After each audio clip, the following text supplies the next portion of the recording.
비밀교시 21호 이재명을 도구로 활용하라. 대선 후보들의 TV 토론을 며칠 앞둔 시점에서 이재명을 도구로 활용하라는 급작스러운 교시를 받고 나서 한동안 눈앞이 캄캄해졌다. 원탁회의의 좌장을 맡은 이후 이런 교시는 처음이다. 도구로 활용하라니. 곧바로 탄허 스님 이후 대한민국 명상의 대가이자 명리학의 밝은 집안 종친인 백 회장을 찾아갔다. 한참 동안 가부좌를 틀고 명상에 잠겼던 그가 말을 뱉기 시작했다. 이 씨의 궁궐이 보인다.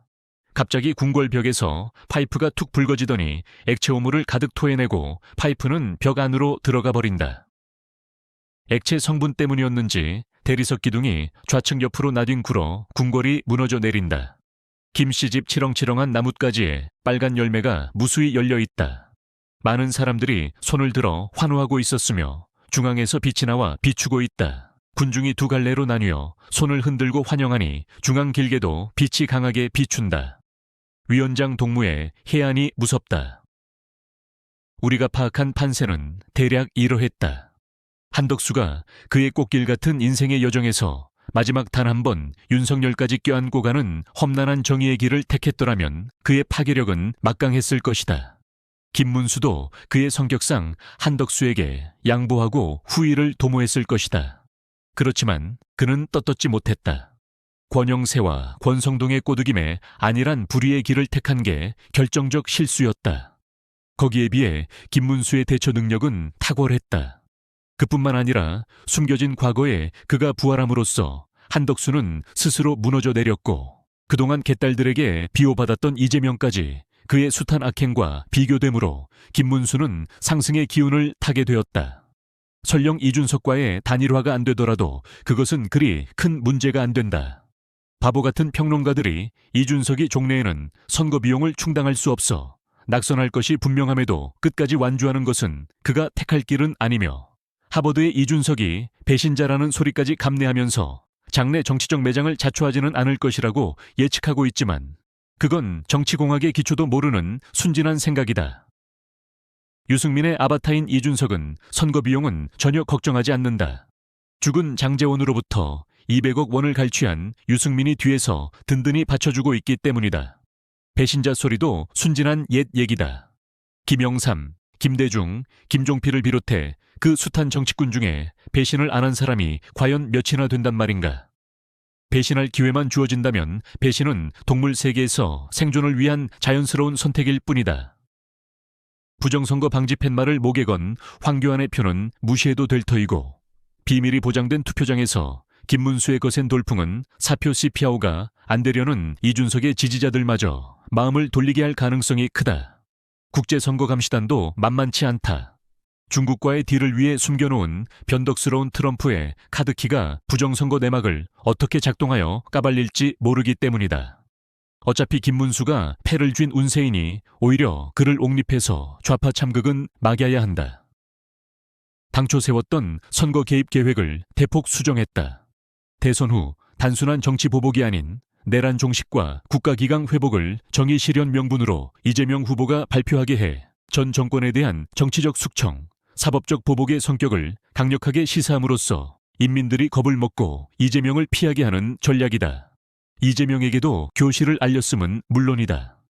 이재명 후보가 집권하면 전례 없는 내란 수사 바람이 전국을 강타할 것이며 내란 혐의라는 극단적 프레임 아래 보수 세력 전반이 초토화될 가능성이 높다는 인식을 국민 모두에게 심어줌으로써 보수의 당열은 물론 중도마저 김문수에게 돌아서게 해 당선 가능성을 높인다. TV 토론도 이재명 후보에게 전혀 준비하지 말라고 지시했다. 처음 이재명은 어리둥절했으나 영특한 그는 곧바로 교시의 내용을 알아차리고 적극 호응했다. 우리는 이준석에게 이재명을 공격하는 자료까지 음성적으로 제공했다. 마지막 하나, 사전 선거에 대비해 선관위에 지시했다. 지난 선거에서 그토록 지켜왔던 철통 같은 보안의 자물쇠를 모두 풀어버렸다. 일부 양심적인 선관위 직원들의 작품인 양중복투표, 대리투표를 비롯해 사전투표자 수 초과하기 등 부정선거의 흔적을 일부러 남겨서 저들이 쉽게 포착하도록 하고 선관위가 곧바로 이를 인정하게 하는 허술한 모습을 보여 투표권을 가진 양떼 같은 인민들조차 이를 알게 하자는 의도적인 자폭 전술로 김문수를 찍게 하자는 거다. 그가 우리의 의도를 모를 리가 없다. 우리도 김문수를 잘 안다. 그가 출사표를 던지고 맨 처음 찾아간 곳이 우리가 애지중지하는 전태일 기념관이었다. 5.18 성역을 찾은 것도 마찬가지다. 구소련의 몰락을 보고 전향했다지만 그는 끝내 좌파 동지들을 불지 않았다. 우리의 기본 덕목을 그는 지킨 것이다. 심상정과 유시민의 누나 유시춘을 지켜준 것도 김문수였다. 우리의 염원인 내각제로의 개헌 또한 그는 무리 없이 해낼 것이다. 그리고 4년짜리 대통령 중임제 개헌이 그의 마지막 임무다. 만약 그가 끝내 우리를 배신하고 마이웨이 한다면 우리는 박근혜와 이명박, 윤석열이 밟은 길의 수순을 곧 밟게 할 것이다.